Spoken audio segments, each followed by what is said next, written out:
In terms of the barriers, and again, these are things that will resonate, I'm sure, with you.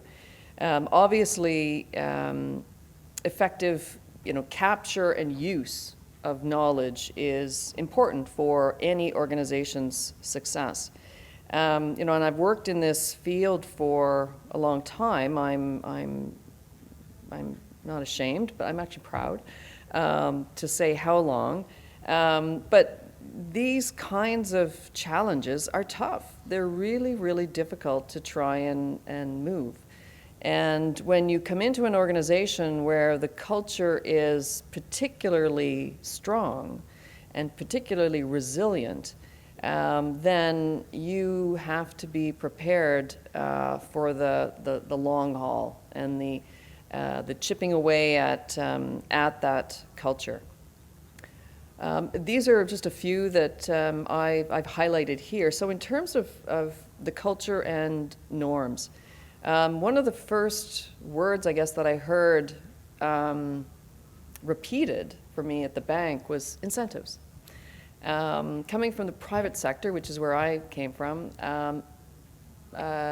incentives really didn't come into play when you're asking someone to actually do something which is part of their job.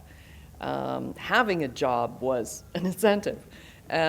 So, trying to figure out how, what can we do to shift behavior? And so we spent some time trying to understand how people at the bank tick. And there are a number of different groups. When you think about the bank, yes, it's a bank. It loans money and it, all of that. But it's also a consulting firm or an advisory services firm. It's an academic institution. It's an embassy. So just the different perspectives that you see, it depends on who you're talking to. I think the other piece that was really important, and I've lumped it here into underculture and norms, but it's the piece around process, to build process into people's routines. So it's just something that they do naturally when they come into the office in the morning. That, our job, though, is to make it easy for them and for them to understand why, and again, to the incentives part, what's in it for them.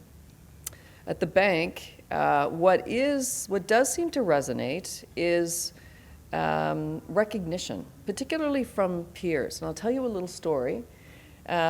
We had a town hall with our previous president, Jim Kim, and this was when we were launching a really significant program, maximizing finance for development. So it's crowding in private finance into public funded projects, a big effort. And Jim was talking about, Jim and I were on first name basis. Jim was talking about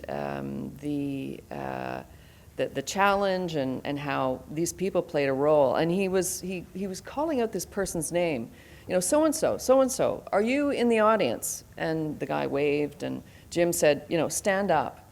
And Jim talked for about 2 minutes what this senior economist had done to really help to figure out how we were going to do this. And I was watching this senior economist, the look on his face to be recognized in a room full of his peers and his colleagues by the president.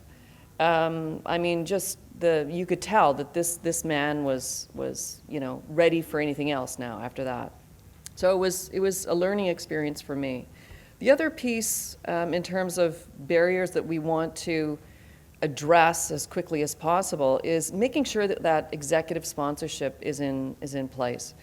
Having somebody who's credible, who is recognized in the institution, and who also believes in the work that is being done. Now that is the ideal. Very often the person that we are reporting to is one of those things where knowledge management is important but is not urgent. And the individual that you are working with very often is dealing with really urgent stuff. So, it's really important to build a rapport.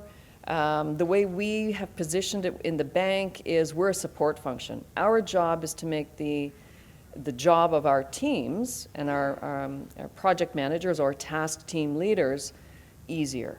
When we start doing that, then we will actually have made an impact. Tools and technology. No, they're important, not as important as culture, not as important as executive sponsorship, but in terms of how people think of knowledge management. I mean, it's a really esoteric concept, right? How many times have you had to explain to your mother what it is that you do? The tools and technology are how knowledge management is manifested in the organization. And so if you can't, if those tools are not integrated, if they aren't the right tools, you don't get to have those other conversations with people about what are the other problems or what are the other challenges or barriers that exist for you to have you participate in this new way of doing business. And then finally, the one I think that is most important is simply inertia. It's complacency within the organization. It's not realizing that the world is changing around you and your organization, and if you are not, working as efficiently as possible, as effectively as possible, if you aren't having the impacts that you want to have, or if you're in the private sector, if you're not generating the revenues that you need to satisfy your shareholders, then, like Kodak, you will not be around for very long. So it's creating that sense of urgency, creating that burning platform, not being, the sky is falling, but certainly making it clear that this is important, and if it continues to be put off, it has consequences.